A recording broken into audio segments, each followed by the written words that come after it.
Le tourisme est une activité économique de premier plan dans la MRC de la Jacques-Cartier. Et lorsqu'on s'y intéresse, il est stimulant de constater que c'est une industrie qui cherche à se renouveler en se collant aux valeurs de notre époque. Le développement durable, l'approvisionnement local et la mise en valeur du territoire sont des thèmes de plus en plus présents dans les différentes tribunes où l'on discute du tourisme chez nous. Ces nouvelles perspectives obligent à revoir les manières de faire, mais surtout, elles ouvrent de nouvelles possibilités pour une industrie touristique dont les activités pourraient être mieux réparties sur les 4 saisons. Les splendeurs de nos forêts laurentiennes et les innombrables activités de pleine nature constituent certes d'importants facteurs d'attraction pour notre MRC, mais il faut l'admettre, il s'agit d'atouts que possèdent bien des régions du Québec. En fait, c'est d'abord la proximité de notre territoire avec la capitale, Québec, ville du patrimoine mondial de l'UNESCO, qui définit notre axe stratégique pour ce qui est du développement du tourisme dans notre MRC. Dans cet épisode du Goût du territoire, nous explorerons comment nous pouvons nous permettre d'imaginer de l'hébergement, des produits et des expériences plus étroitement associés à notre territoire.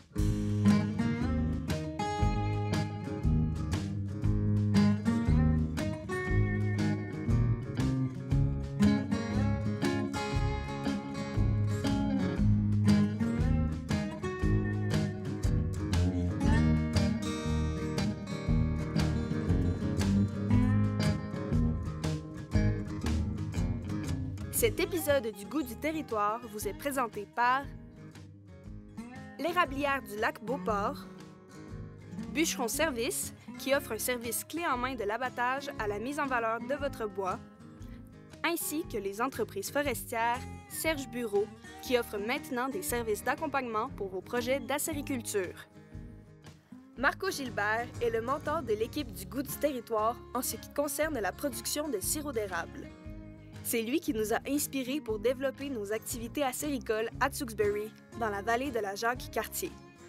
Nous sommes allés le visiter à sa sucrerie alors qu'il s'y affairait à développer un nouveau produit touristique associé en compagnie du maître de charpenterie traditionnel, Donald Ouellette.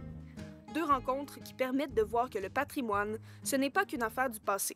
C'est quelque chose qui se construit également au présent et qui donne de la valeur au bâtiment, particulièrement lorsqu'il s'intègre dans une offre touristique.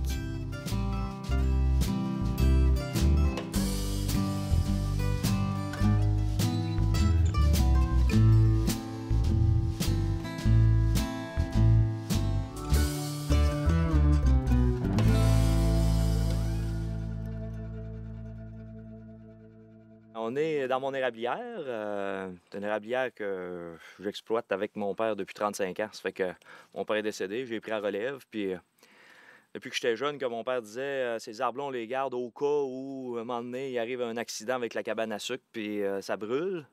Sauf que là, quand on se promène en forêt, on se rend compte qu'à un moment donné, il faut récolter parce qu'on va le perdre, le bois, là. Alors, il y a eu des vents qui ont fait que les arbres ont tombé. D'autres qui étaient très matures, puis que là, on se rendait compte que la qualité est en train de diminuer. Ça fait que ça m'a amené à réfléchir, qu'est-ce que je fais? Je les coupe pour les vendre dans des moulins à scie du coin pour du bois qui va se retrouver chez Canac ou ailleurs, là. Ou je décide de faire quelque chose avec ça. Puis là, ben j'avais un projet de me faire un abri pour ma roulotte. Là, j'essayais de voir, est-ce que je peux utiliser les arbres pour me faire un bâtiment qui pourrait avoir un look ancestral. Puis c'est là que, par le biais de certaines amitiés, rencontré Donald Ouellette, qui était un spécialiste dans ce domaine-là avec la construction de bois de charpente, puis qui est équipé aussi avec un moulin à scie. Alors, il est venu avec moi dans l'érablière. On a regardé un peu les arbres que j'avais, la dimension. J'ai expliqué un peu mon projet. On a fait un croquis, puis j'ai décidé de me lancer là-dedans. Puis il y a toute la dimension aussi de dire que je fais un bâtiment qui est fait avec des arbres de chez nous. Il y a le sentiment de fierté d'avoir participé à la construction avec Donald là, de ce bâtiment-là, mais il y a toute la dimension aussi que ces arbres-là qui ont servi à faire le bâtiment viennent de mon érablière. Alors là, il y a toute une fierté aussi supplémentaire qui vient s'ajouter à ça.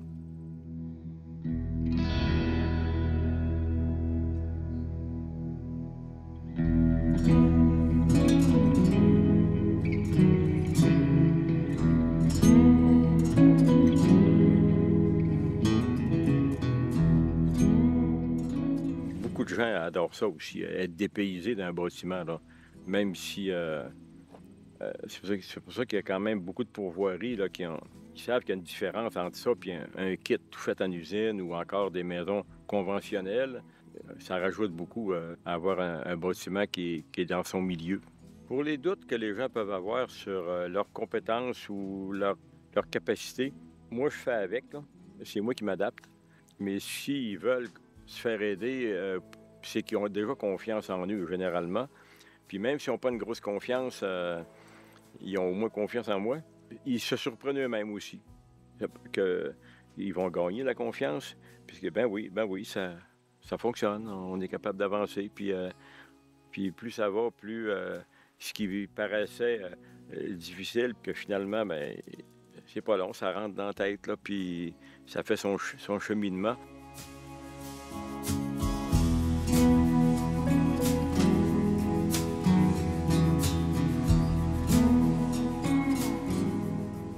Là, je me lance dans un nouveau projet de bois de charpente. C'est de reconstruire ma cabane à sucre. Quand on avait construit la cabane à sucre à l'époque, qu'on l'avait installée ici, il y a des choses qu'on avait faites un peu rapidement. Puis là, la cabane, elle commence à prendre un peu d'âge. Fait que la confiance que j'ai eue dans le premier bâtiment, en travaillant avec Donald, ça a m'inspiré aussi de me lancer dans un autre projet. C'est la construction de ma cabane à sucre qui va être plus adaptée, mais je voulais qui se marie bien avec le bâtiment qui va être juste en face, là. Alors, je voulais aussi une construction en pièce sur pièce. Le fait que j'ai déjà une expérience, je me rends compte que c'est assez accessible. Tu sais, au fond, on est accompagné dans la construction tout au long avec Donald, mais aussi on peut facilement, c'est pas tellement compliqué. Oui, il y a des mesures, mais au final, c'est beaucoup d'assemblage, puis c'est à la portée de tout le monde, faire ce projet-là. Il suffit juste de vouloir consacrer du temps, là. C'est sûr que d'aller dans une quincaillerie, s'acheter des pièces de bois, on gagne du temps, mais il y a comme une appropriation encore plus importante du bâtiment. Au-delà de dire je construis ma cabane, il y a une valeur ajoutée qu'on met dans le bâtiment quand on contribue nous-mêmes à tout préparer le bois d'avance.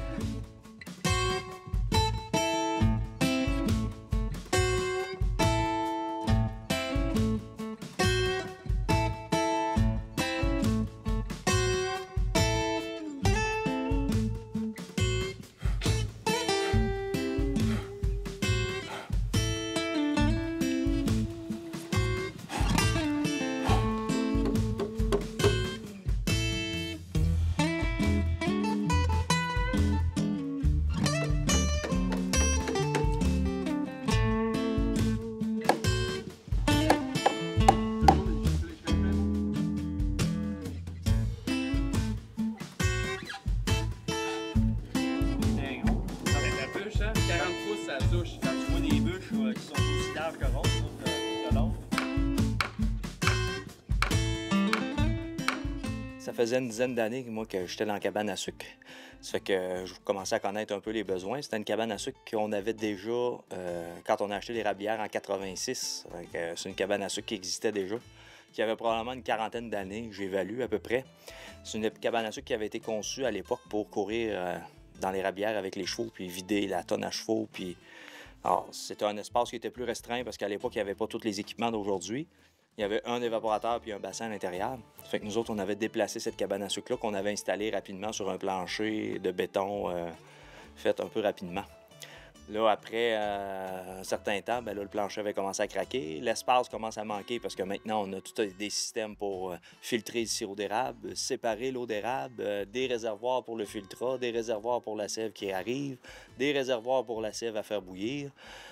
D'autres équipements de nettoyage comme les lave-pannes, etc., des pompes. Bon, il vient un temps qu'à un moment donné, la cabane à sucre ne faisait plus. Là. On n'était plus à l'époque des chevaux, puis c'était encore à peu près le même espace que j'avais. Ça fait que là, c'était le temps de passer à une autre étape pour me permettre de mieux travailler, puis de travailler plus efficacement, puis sans me blesser, mais aussi que ça soit un peu plus ergonomique pour travailler, puis sauver un peu d'énergie pour produire le sirop d'érable. Le temps était venu, le plancher était fini de béton, puis la cabane commençait de plus en plus à avoir un peu d'âge. Des planches de toit qui commençaient à être pourries, même chose pour des sections de murs, des bouts de murs qui commençaient aussi à être un peu moins sains. Fait que on a commencé la démolition de la cabane à sucre tout de suite après le printemps, au mois de mai. Ça nous a pris une couple de semaines, 2-3 semaines de travail. Il était important pour moi de conserver quand même un certain nombre de choses. On a gardé quelques feuilles de tôle de la vieille cabane à sucre parce qu'on veut quand même assurer une continuité avec l'ancienne cabane. J'ai tout gardé aussi les lambris qui servaient de mur parce que la planche, c'était toute de la planche en bouffeté qui avait été faite à ce moment-là pour faire les murs. Ça fait que j'en ai recyclé une bonne partie, celle qui était encore saine, puis qu'on a réussi à pas trop endommager en la démanchant. Ça fait que ça m'a permis comme ça de garder des pièces de l'ancienne cabane à sucre. Puis le reste des matériaux qui étaient encore quand même corrects pour quelqu'un qui avait peut-être pas une maison à construire avec, mais il y a quelqu'un ici pas trop loin qui est venu ramasser tout le bois de structure qui était encore sain, toute la tôle qui était encore bonne. Ça fait qu'il y a eu quand même beaucoup de recyclage, là. Ça n'a pas été un gros camion ben, puis on a rempli ça, puis on a tout envoyé ça à Dompe, là.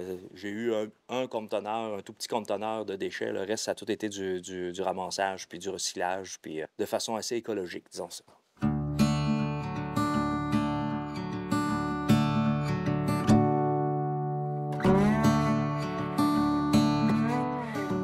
La cabane à sucre, pour moi, c'était important de la construire en bois. D'abord, c'était du bois d'ici que je voulais, parce que pour moi, c'était important. De toute façon, j'avais beaucoup d'arbres qui étaient matures dans l'érablière, des sapins épinettes, qui m'auraient rien donné des fentes puis des chauffés dans l'évaporateur.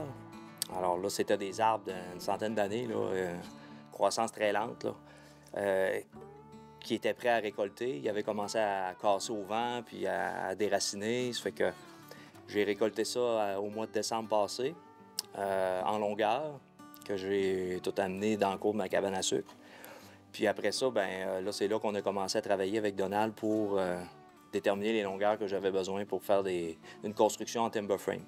Bon, moi, le timber frame, c'est quelque chose qui m'attire parce que ça donne un côté massif puis un côté durable aussi avec le bois, pièce sur pièce. C'est sûr que des entrepreneurs en construction arrivent puis ils font venir le bundle de 2x6 puis ils peuvent te faire un mur en l'espace d'une demi-heure, 3/4 d'heure, le mur élevé, mais c'est une question d'efficacité pour eux autres au niveau de la construction. Mais moi, je voulais prendre le temps de travailler ma cabane à sucre, travailler mon projet puis de l'assembler. Ça fait que pour moi, c'était quelque chose d'important puis de donner une certaine noblesse au bois que j'ai récolté sur place. Pour moi, c'était important de le faire, puis de pouvoir le dire aussi aux gens qui viennent. Bien, c'est du bois qui a été ici sur place, que j'ai récolté. Ça fait qu'il y a comme une plus-value, si on peut dire, au bâtiment en faisant ça comme ça. Penser à une offre d'hébergement adaptée et bien ancrée dans le territoire, c'est un des aspects fondamentaux dans le développement de l'industrie touristique de la MRC de la Jacques-Cartier. Mais il demeure que ce n'est qu'un aspect des différentes considérations à avoir lorsque l'on s'affaire à penser le tourisme dans une perspective de développement durable. Pour mieux comprendre cette nouvelle perspective du développement touristique, nous sommes allés à la rencontre de Marc Giroux, directeur de la Société de développement économique de la Jacques-Cartier.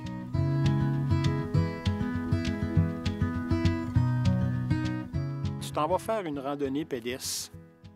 Tu reviens. Est-ce que ça te dirait s'il y a une proposition, s'il y a une offre touristique sur des trucs qui sont produits localement?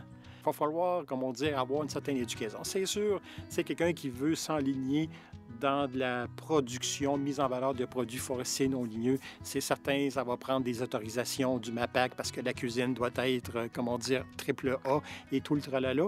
Mais un coup ça, c'est fait, on peut-tu faire quelque chose de différent? Puis dans notre offre touristique tourisme, santé, bien-être, le côté mise en valeur des produits forestiers non ligneux, ça va être un axe important. Au niveau touristique, si on veut faire connaître ce produit-là, il y a toute une stratégie qu'on pourrait déployer, on va dire, pour la mise en place d'une offre touristique, mais dédiée, on va dire, à la sériculture. Tu sais, ici, on est à la rivière du lac Beauport. Ils reçoivent énormément de touristes. Ils font goûter aux gens un repas de cabane à sucre, mais ça ne se limite pas à ça. Il y a beaucoup d'éducation qui est faite de la part des propriétaires ici aux touristes pour comprendre un petit peu qu'est-ce qui se passe. Et c'est une façon de faire. Puis c'est une façon de faire que je pense qu'il doit être déployé davantage pas seulement pour le tourisme en général, mais pour également monsieur, madame, tout le monde, puis constater, y voir que finalement, ce qu'ils font, c'est quand même intéressant parce qu'il y a un côté éducatif. Il y a peut-être des jeunes du monde scolaire qui seraient intéressés à comprendre que le sirop d'érable, ça commence par une mise en valeur de ton aménagement forestier. Il y a des éclaircies commerciales qui se fait. Puis là, tu te dis, le sirop d'érable, comment c'est produit. Bref, il y a tout un côté éducatif qui doit être mis de l'avant. Puis ça, c'est un angle dans lequel on aimerait, je te dirais, s'attaquer. Puis ça m'amène à un truc, puis à un truc vraiment intéressant. En 2002, on avait été convoqué par notre association touristique régionale, qui est Destination Québec City. Puis il avait convoqué les 4 MRC de la Couronne verte afin de discuter de prendre un virage vers le tourisme durable. On prend un peu de recul, puis on dit, OK, tourisme durable, qu'est-ce que ça signifie? Là, tu regardes ça, tu dis, le tourisme durable, ça repose sur les 17 objectifs des Nations unies, les fameux critères ESG, environnement, social et gouvernance. Et là, tu dis, OK, c'est ça. Et nous autres, le conseil d'administration de la SDA a décidé de s'engager dans cette voie-là, vers le tourisme durable. Et là, on est en train de revoir nos processus. On a commencé ça au début janvier. On est en train de revoir nos processus. On est en train de regarder l'offre. Qu'est-ce qui doit être mis de l'avant? Puis au travers de ces processus-là, on se dit, bien là, il faut étendre également notre analyse sur le financement qu'on offre aux promoteurs. Et là, on est en train d'évaluer la possibilité d'intégrer des notions de tourisme durable ou de durabilité dans nos politiques d'investissement. De sorte que, quand tu regardes ça, les promoteurs qui vont venir nous rencontrer, que ce soit pour financer des événements ou réaliser des projets, on va leur dire qu'il y a des notions de durabilité qui vont être évaluées, de sorte que le sachant, eux autres mêmes vont devoir prendre des engagements vers une durabilité. Puis ça se fait, c'est la théorie du petit pas. Hein? On ne peut pas arriver du jour au lendemain et dire « Hey, voilà, on les a accomplis, puis tu tournes 180 degrés. » Non, non, ça va se faire d'une façon progressive. Présentement, on est en train de le faire. On en a certainement pour une bonne année et demie. Mais si je reviens au départ, puis on regarde du côté acéricole, développer l'offre touristique, mais avec un aspect acéricole, tout le volet éducatif de durabilité va être mis en valeur. Puis je pense que c'est essentiel. Si on regarde dans les prochaines années, mettons qu'on regarde dans 10 ou 15 ans, ce move-là, il faut le faire. On n'a pas le choix, il faut le faire. Ça peut paraître tannant parce que ça change un peu tes façons de faire, mais tout ça, je me dis, c'est dans le but juste de bâtir un monde meilleur, tout simplement.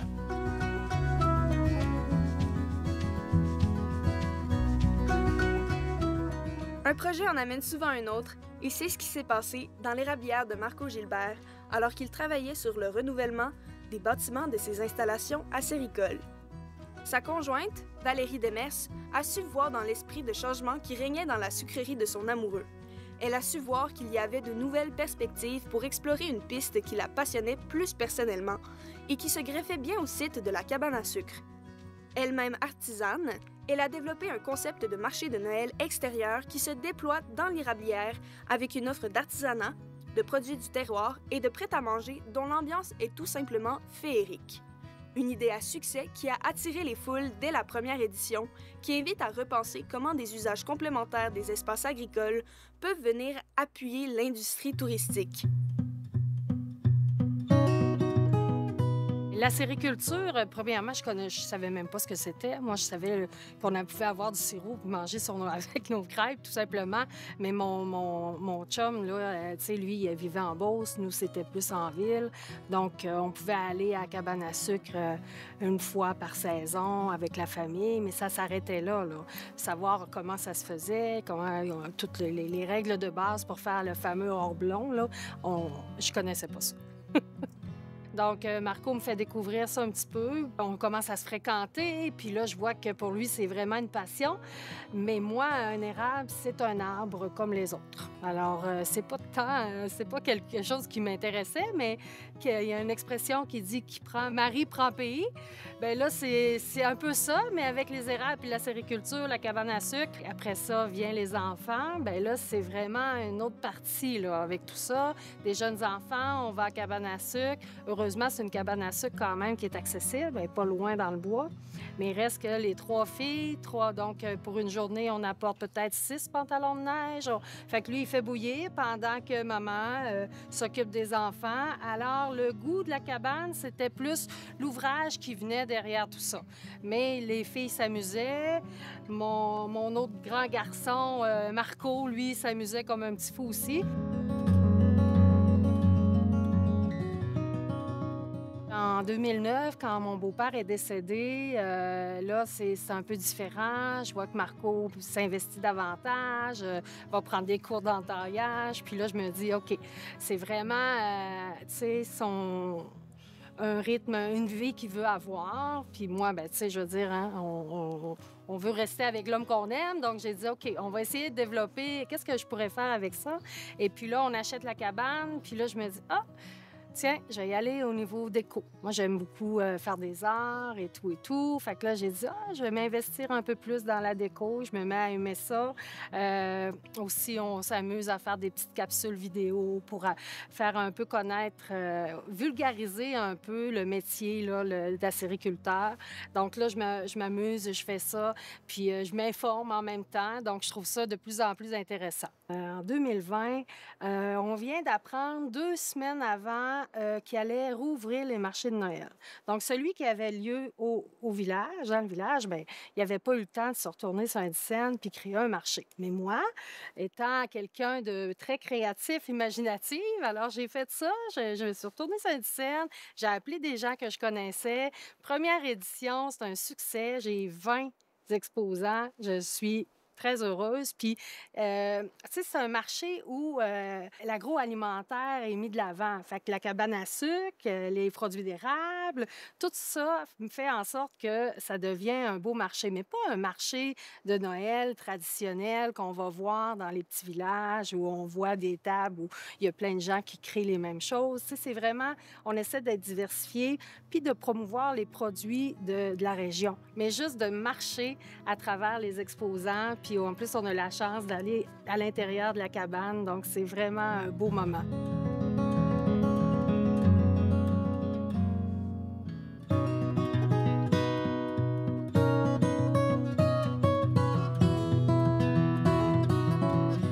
T'sais, on a des projets, puis on passe des fois à la retraite, puis on se dit, bien, pourquoi pas mettre un chalet locatif annexé à la cabane? Et chanceux, on pouvait, c'était possible avec, étant donné que c'était un îlot déstructuré, c'était possible pour nous de construire un chalet locatif adjacent à la cabane. Je suis professeur, ma conjointe l'est aussi, ça fait que le côté pédagogie, c'est quelque chose qu'on aime, expliquer les choses, puis d'où ça vient, puis tout ça. Puis la rencontre avec les gens, c'est quelque chose qu'on apprécie. Ça fait que c'est un peu ça qui nous a amené à aller vers l'idée du chalet locatif.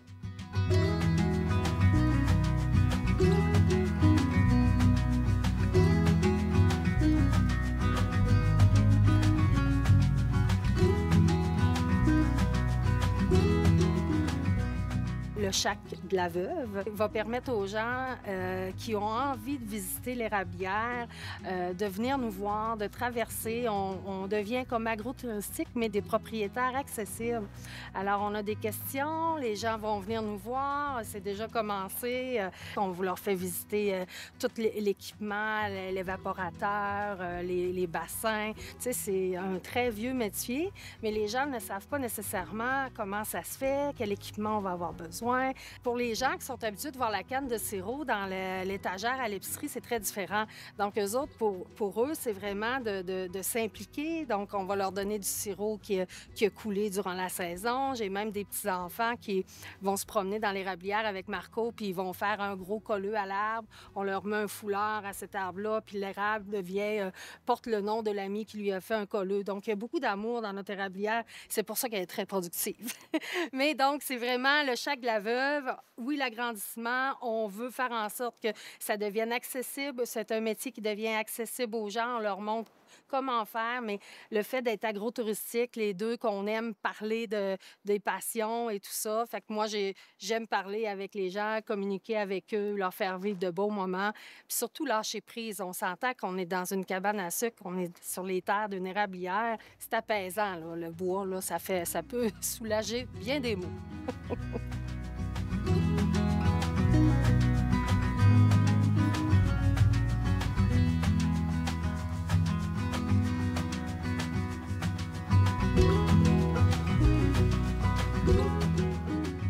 c'est sûr que d'envisager peut-être de voir des revenus un peu plus que l'exploitation séricole s'ajouter à l'entreprise, bien, c'est un potentiel qu'on a décidé d'exploiter. Puis c'est sûr qu'à ce niveau-là, bien, c'est encourageant pour la suite parce que dans ce temps-là, les investissements sont importants quand même pour réussir à lever un projet comme celui-là.